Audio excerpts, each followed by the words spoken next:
Здравейте! Сега предстои да видите радиени вълнения, мотиви на Иван Вазов от Цвикото.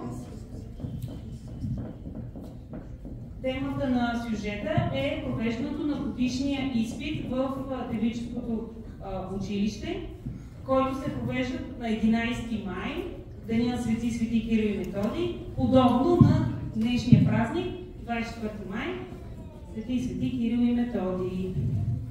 Събитието е по време на Възраждането, когато започва образованието да има вече голямо значение. И на събирането идват всички важни хора от града, родители, занечии.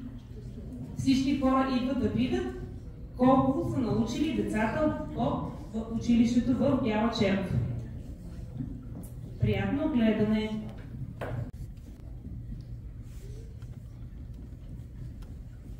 Денят на годишния изпит е. Още от сутринта в девическото училище хвана да се пълни с ученички, пременени, пригладени, натруфени като паперутки.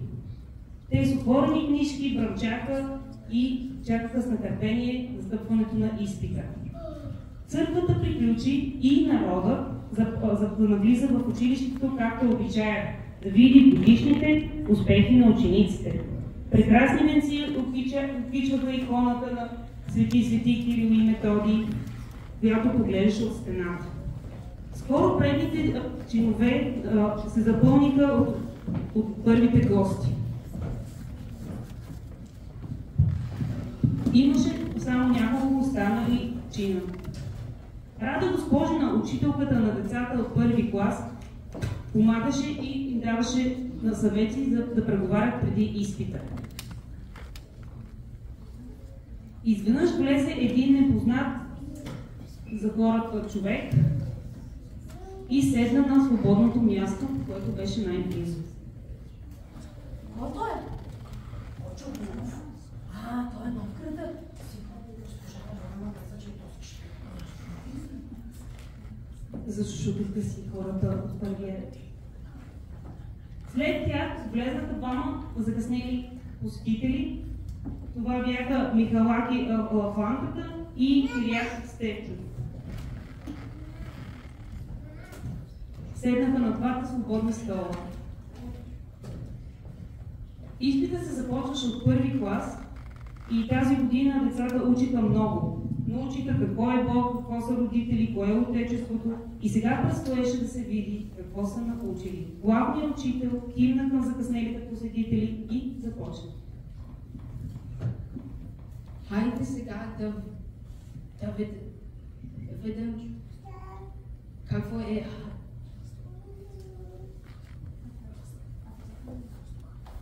въздух. Учителят зададе първия си въпрос. Какво е въздух? Земята е обклена с въздух, който ние дишаме. Без въздух нито едно животно не може да живее. Когато въздуха се движи, става вятър. Слънце беше. Учителят зададе следващия си въпрос. Право, господин Махалай.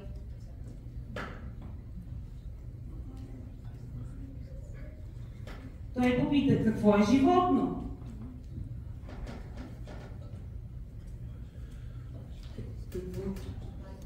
Е най-голямото животно. Слон, той живее в Африка и в Азия.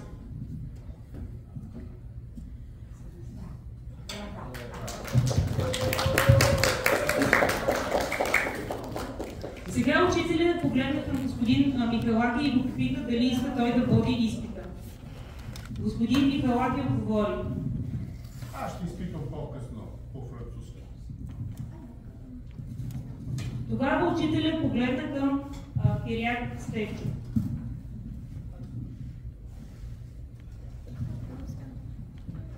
И той с охота взе книгата за изпита.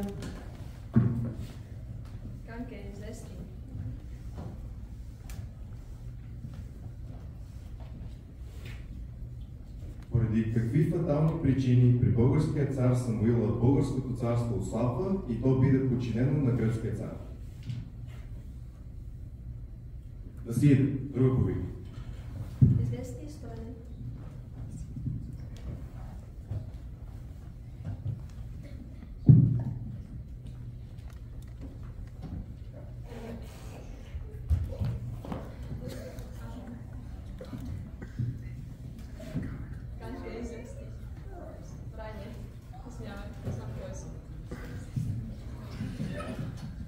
Кой български владетел поради немедлена необходимост води битка с румейски император и обединява държавата в едни правни канони? Да си върви. Доста небрежно е преподавано. Повикайте друга училище.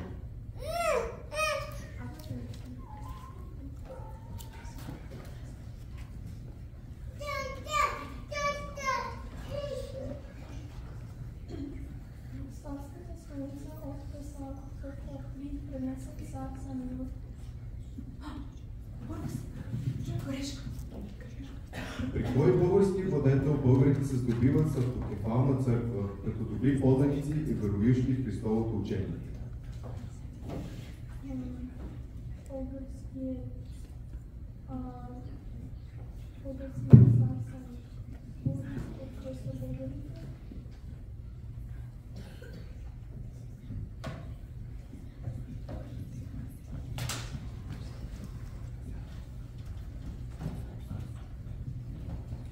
Киряк Савчалов остави книгата недоволен от преподаване. Тогава взе думата непознатия господин, който влезе пред последа. Господине, нямам часа да ви зная, но извинявам се, вашите въпроси неясни и отвлечени. Нито даже те от пети клас биха знали как не ви говорите. Госпожице, позволявате ли?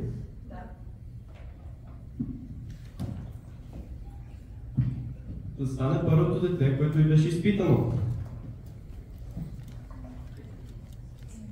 Ганке, кога българите паднаха под гръцко робство? При цар Самуил, който смял българците победили. Браво, Ганке, седни си. Нека излезе второто дете.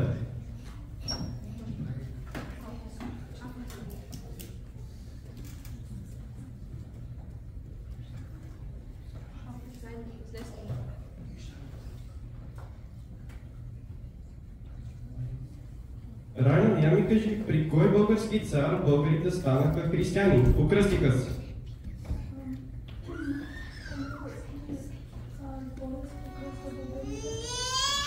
Много хубаво, браво, Райно. Кажи ми сега, кой изнамери българската азбука?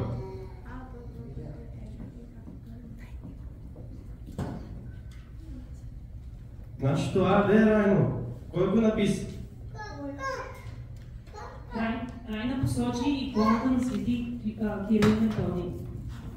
Да се жива, Райно, да ти помогнат свети Кирил и Методий и да станеш царица. Браво, Райно, иди си.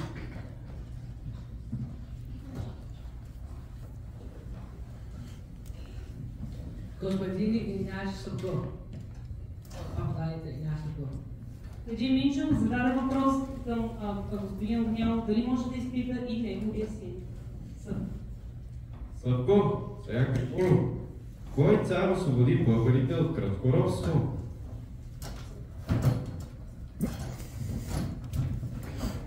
Турското робство освободи българите.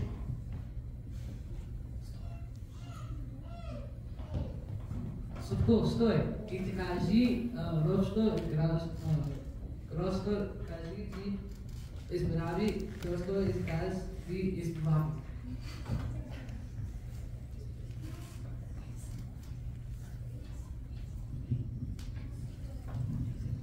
От гръцкото робство избави българите цар Есен. От турското робство ще ни избави цар Александър от Русия. Па какво сте такива тръщени? Бог ли разна момчето? Каза си правото. И аз казвам, че цар Александър ще ни избави, не друг. Будете, но мълчи, Мари! Настана неловко напрежение. Господа, тук се разпространяват революционни идеи против държавата на Негово Величество Султан. Аз не мога да остана и изляза. Киряк Стефчев и Николаги в рамката напуснаха залата на училището, но никой друг не ги последва. Изпита си продължи нататък. Кажи сега ти, кой цар е победил латините и е пленил император Балдуин? Великият цар Иваница, казват му Калоян. Браво, Съпко, седни си. Господин Огнянов, академия ви сърдечно. За мен и за моите ученици. Няма да забравя тази особа. Госпожо, и аз съм учител, бил съм в вашето положение. Пожелавам добър късмет на вашите ученици и браво за тяхните успехи. До скоро!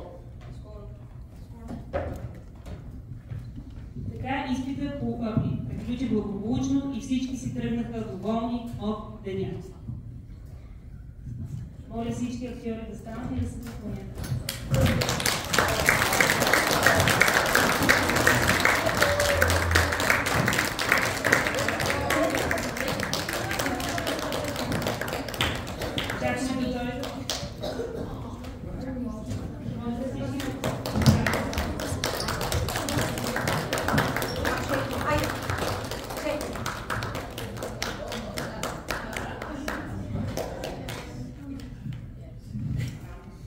Браво!